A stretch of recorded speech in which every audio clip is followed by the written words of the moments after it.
the country is doing very well. Strongest stock market ever. On Friday, we hit the highest in the history of the stock market. Business is very enthusiastic, and we will proceed and we will keep going.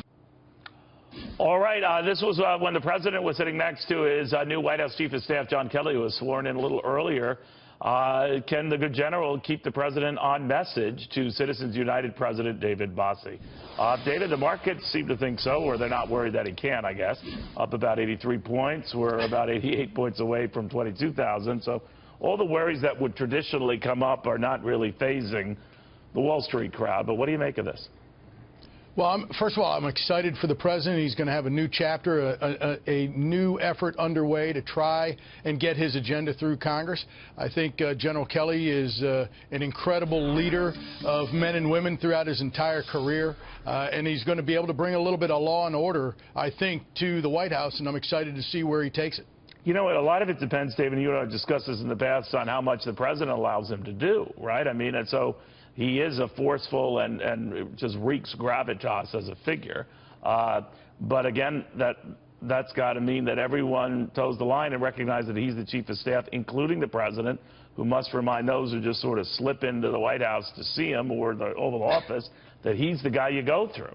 Presumably. Right. As one of the guys who slips into the White House to see him, I put myself out there to say that I look forward to working with General Kelly in whatever policies and procedures he puts in place. I hope that everyone in the White House, and there will be a chain of command and a structure that General Kelly will put in place, and I fully expect that the president wants to embrace that because he's made the decision to turn to General Kelly in the first place. So I'm looking forward to a new page. And, when you visited prior, David, and you've got connections, that's why we love to have you on, because you're powerful.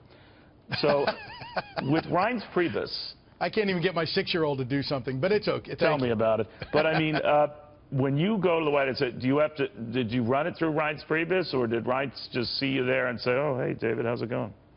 Yeah, both of those things, because the president... You just did what you wanted and walked all over Reince, didn't you? No, not at all. Reince Priebus has been a long-time friend of mine. I respect Reince. I know, but you didn't have to check with him to see the president, right? But that's true. But the president, what I think to make it work is they got to check with General Kelly.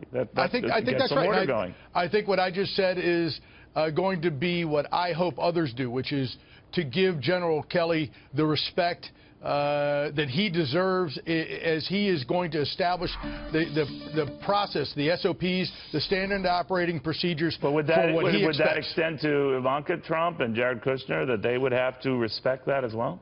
As I said, I hope that everyone in the White House will follow a chain of command that he institutes. If he decides that certain people can go in to see the president, that's his decision. But those things all need to be routed for General Kelly. He's going to prefer that there's a rigid conformity here to a policy so that he can keep track of the president's schedule, keep it tight and on message.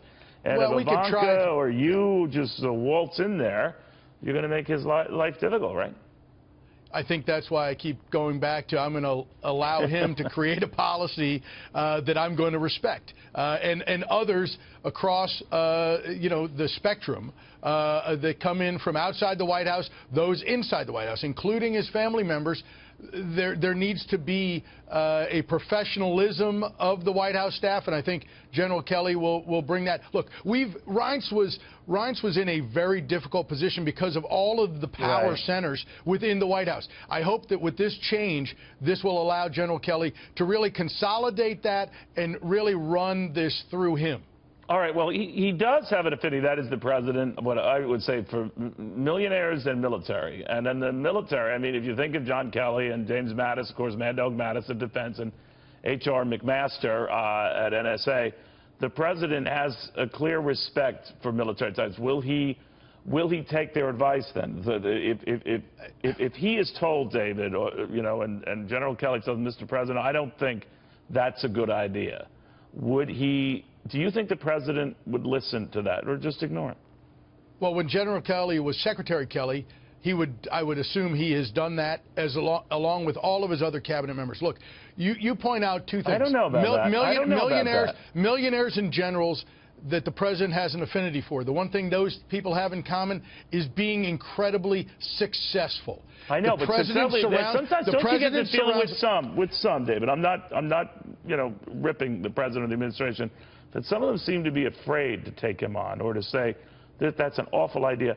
But good chiefs of staff are able to do that. Sir, we don't think this is a good idea. We don't think that this is the time to do that. I think every Secretary president has to get that kind of frank advice. Would this president take it? I think Secretary Kelly, then Secretary Kelly, now Chief of Staff Kelly, has had those types of conversations with the president in the last 6 months since he's been Secretary of Homeland Security. And I think he's had very frank conversations and given frank advice. And I think the president has, as all presidents do, has taken some advice and gone their way and has gone his own way on others. It is not going to change now. Do you think, David, do you think that a General Kelly, I understand that General Kelly strikes you as the type of guy, he doesn't need this. He didn't want this job. I'm told that he really preferred to avoid this particular position. But he's a patriot. A lot of these military guys, it's in their DNA. But it's also in their DNA not to take guff or to be strung along. He would be the type of guy, strikes me, that if this gets to be more kabuki theater than substantive changes that he can orchestrate, he's out of there. He would quit, I think.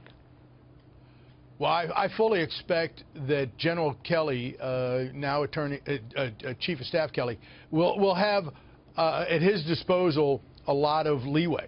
And I think that he's going to be able to get in there and work with the staff, create a cohesive team around him, and you're going to be on his ship, right, or you're not.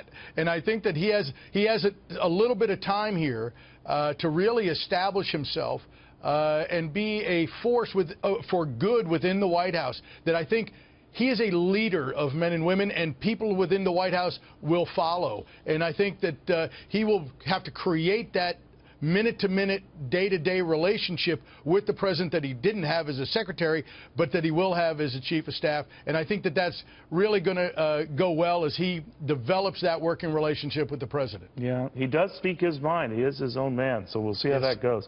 David Bossie, always good seeing you, my friend. Thank you. Thanks for having me.